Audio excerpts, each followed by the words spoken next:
CBS is on the air with the Super Bowl game. Brought to you by Plymouth Division of Chrysler Corporation, by Kent Cigarettes, by American Express Credit Card, and by Anheuser-Busch Incorporated, Brewers of Budweiser. Good afternoon, everyone. This is Jack Drees, along with Tom Hedrick, speaking to you from the Coliseum of Los Angeles, where today football history will be made. For the first time in the history of American football, the champions of two rival professional leagues will meet for the ultimate championship, the world title of this game of professional football. CBS, in its quest to bring you the broadest and most incisive possible coverage, has selected me covering the National Football League through the season, and Tom Hedrick, who likewise has been covering the doings of the American Football League through the season, to bring you all the details and all the excitement that this game promises to generate. And I'd like you to meet my partner now. Here is Tom Hedrick. And thank you, Jack. And this ought to be a great football game. You know, a lot is made of the winning purse today, $15,000 per man. The losers get $7,500. But really, Jack, the thing the ball players want to do today is to win. Pride is the big motivating factor. They talk about the money, but in the NFL, the Green Bay Packers want to show they're the best in the American Football League, a league that was formulated 7 years ago by Lamar Hunt. They want to show they're on an even par. So actually, a lot has been made about the gate, but the big factor is pride. Both the Chiefs and the Green Bay Packers fighting for that. You know, we take a look at these two ball clubs. Through the years, the Green Bay Packers have won 12 and dropped 2. Their defense has been the thing that's made them a great football team. They got here on the strength of that great 34-27 win against Dallas 2 weeks ago. And Kansas City won the AFL title 2 weeks ago in Buffalo, 31-7. We'll bring more color and lineups in just one moment. And back here at the Super Bowl, Tom Hedrick along with Jack Drees on CBS Radio Sports. You know, this ballpark is a very interesting park. It's the Coliseum in Los Angeles. There will be 70,000 fans here to watch the ball game in person. Some people say, well, with a capacity of 93,000, why is it not filled? The basic reason is the fact they built that for the 1932 Olympics. And like the Chicago Soldier Field, this is not built primarily for football. There are approximately 29,000 tickets sold from end zone to end zone. You can really facilitate about 63,000 football fans, so when you draw 70,000, that's got to be considered to be a good crowd. The weather for the Super Bowl could not be better. The current temperature reading in Los Angeles, 72 degrees. The wind is blowing out of the west ever so slightly, between 5 and 10 miles an hour. And the field is very fast, and it looks well lined. Right now, the two bands are out there on the field, Grambling College to our left and the University of Arizona to our right.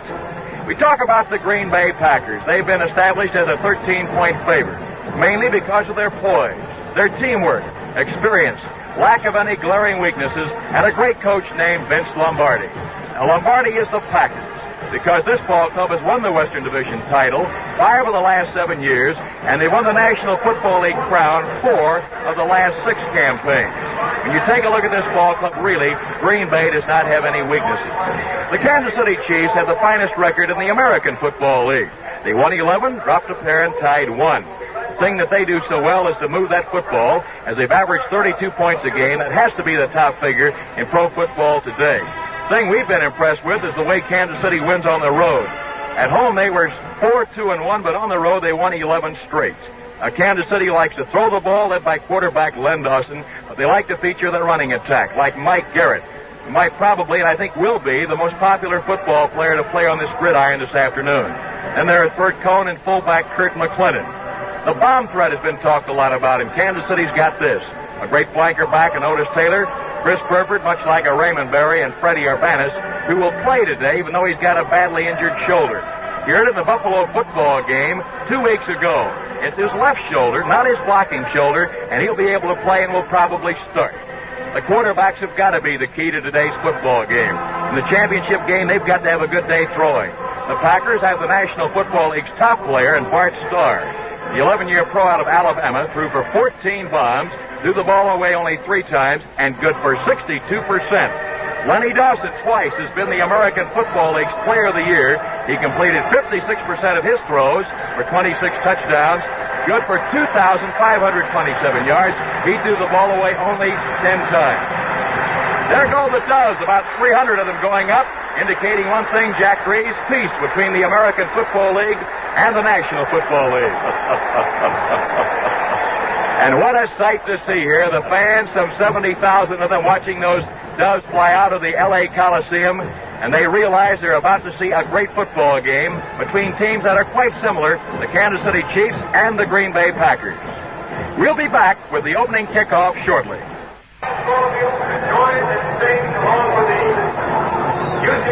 Get on over to your nearest Plymouth dealer. Get a real winner of a deal during Plymouth's first annual Win You Over sale today. And now the national anthem.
Fans out there from Grambling College in Louisiana and the University of Arizona down at Tucson, and they've just performed so well.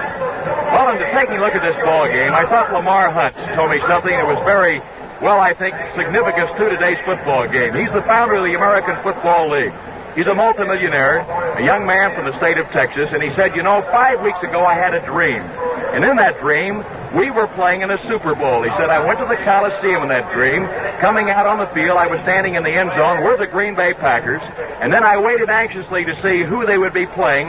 And out came the white-clad Kansas City Chiefs. So a dream of the American Football League has come true. The National Football League with their great Green Bay Packers are out here. And we're all anxiously waiting for a great game. I talked to several coaches before the game about how he thought it would come out. First of all, I talked to Boston coach Mike Hollaback. He said, I think the key to the ball game is giving quarterback Lenny Dawson enough time to throw, to pick out his second and third receivers. If Kansas City can do this, I think they've got a great chance. Weave Eubank, who was a great coach at Baltimore, and now with the New York Jets, told me, he said, I think Kansas City's got a great chance. He said the thing they cannot do is beat themselves. They cannot make errors. Tom Catlin, now in the National Football League, defensive backfield coach, who for 6 years was with our Kansas City Chiefs, told me he thought a key factor would also be not beating yourself. He said really defensively they have no errors. There's not any place you can say this guy is soft, he can't defend, he can't cover. They have nothing like this. But you're going to find this out. The Kansas City Chiefs are so much closer than many football fans realize. And I said, where do you think Kansas City might be better? First of all, he said they've got to have more incentive. Another thing, you've got a great bomb threat in Otis Taylor, another real good one in Mike Garrett. Then don't forget the fact that you've got good size and your kicking game has been real good. Wally Lem, former St. Louis Cardinal coach for 5 years and now with the Houston Oilers, told me, I think the big difference will be Green Bay's poise and experience. They have been here before. And when the ball game is critical, let's say it's 14-7, you lose a fumble at the 13-yard line, that's when you've got to maintain your great poise. Well, the Kansas City Chiefs are coming out on the gridiron. Otis Taylor's leaving the field. The big ovation you heard was that great running back Mike Garrett, Heisman Trophy winner, who played his football here at the L.A. Coliseum for Southern California. And his running mate, Kurt McClendon, has come out now, a great blocker, and the outstanding football player in the American Football League, Lenny Dawson. So today, the Chiefs' backfield will find Lenny Dawson at quarterback, McClendon at fullback, blocking from Mike Garrett, and out wide an outstanding receiver, the AFL's #1 pass target, Otis Taylor. Freddie Arbanis will man the tight end, and Chris Burbert will be the split end. Kansas City's got a big offensive line. Matter of fact, they weigh 18 pounds per man more than do the Green Bay Packers' front four. And as far as experience is concerned, we doped this out. We found out that Green Bay's front four, headed by Willie Davis, has 29 years of pro experience. The Chiefs have 13 years. At linebacker, Kansas City's got one more year of playing time on this football team. And back deep, the Chiefs also have one more year. Wally Lem made a great statement in mid-November when he was asked the big difference between the American Football League today and what it used to be 5 years ago. He said the big difference would have to be the front four. He said they're so much bigger, they're so much more mobile, and he said one of the big guys in the league today is Buck Buchanan. Now the Green Bay Packers are coming out. Fine center is coming out, and Bill Curry. Thing about the Green Bay Packer club, they're sound as a dollar. Vince Lombardi doesn't use a lot of plays, but what they do, they execute so well. Like Cheryl Hedrick told me, the middle linebacker of the Kansas City Chiefs, the more you see Green Bay on film, the more they impress you. And up front, they've got people like Fuzzy Thurston. They've got Kramer, a great guard, a tremendous blocker. They've also got Forrest Gregg, who actually is idolized by Jerry Mays, the man he will play against today. Bob Skoronski's a great football player. The tight end spot, this Mark Fleming will be a hard man to contain. Boyd Dowler playing split end is always hard to beat. And Carroll Dale has really developed into being a great bomb threat for the Green Bay Packers. At quarterback, of course, there's Bart Starr. Jimmy Taylor's the outstanding fullback for this club. Last year he picked up 97 yards rushing in the championship game. And a running back, of course, that's going to be Elijah Pitts, and they can see a lot of game time out of Paul Hornung. So the Kansas City Chiefs warming up on the far sideline. They are donned in white. The Green Bay Packers, with their yellow helmets, they're wearing their green jerseys today and also their yellow trousers, warming up on the near sideline, and Vince Lombardi and his staff talking to them. You've got to be impressed with the coaching styles of these two coaches. Both men are dedicated to football. Both men are real precise when it comes to getting ready for a football game. The personality of these two men entirely different. Vince Lombardi, a guy that is very dedicated to the game of football, doesn't smile too often, but he has tremendous respect and probably has as great a respect as any coach in America today. Doesn't say too much to the press, but what he does say, people should listen to. Hank Stram, a very personable, enthusiastic fellow, a guy who actually enjoys his relationship with the press. He's the type of fellow who believes in winning, the type of guy that believes in getting along with his football players so they can do a better job. The referee is out there in the center of the gridiron. The captains have talked it over. For Kansas City, Jerry Mays, along with John Gillum. And for the Green Bay Packers, Bob Skoronski is coming back along with Willie Davis. And as you know, the Green Bay Packers have won that toss. They will be the home football team. And Kansas City, the white-jerseyed Kansas City Chiefs, will be the visitors. Now with every thrilling play on CBS Radio this afternoon, the voice of CBS Radio, Jack Greaves. Thank you, Tom. The teams break from the sidelines now to move out on the field to start this historic game. The Kansas City Chiefs, champions of the American Football League, against the Green Bay Packers, champions of the National Football League. Herb Adderley and Donnie Anderson are going back to receive the opening kickoff. And teeing up the football,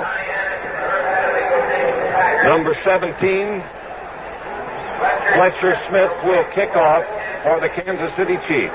The ball is teed on the 40-yard line. Fletcher Smith moves back.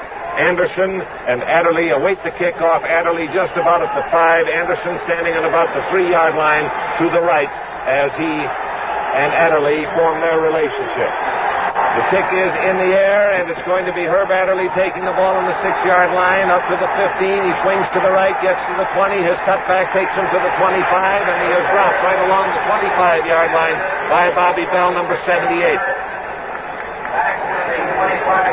So with the ball on the 25, it'll be 1st and 10 for the Green Bay Packers. And so this game is underway. And all the questions are about to be answered as this fledgling American Football League moves to a par with the perennial, almost NFL champion Green Bay Packers. Bart Starr at quarterback. He's got Elijah Pitts and Jimmy Taylor as his running backs. And he gives the ball to Jim Taylor. Taylor doesn't find much of a hole in the line, but he's able to bust through. Carry tacklers with him and take the ball up to the 29-yard line for a pickup of 4 with E.J. Holub, the right side linebacker. And number 58, the left tackle, Andy Rice, combining on the stop. So it'll make it 2nd down and 6 yards to go for Green Bay. This game just underway.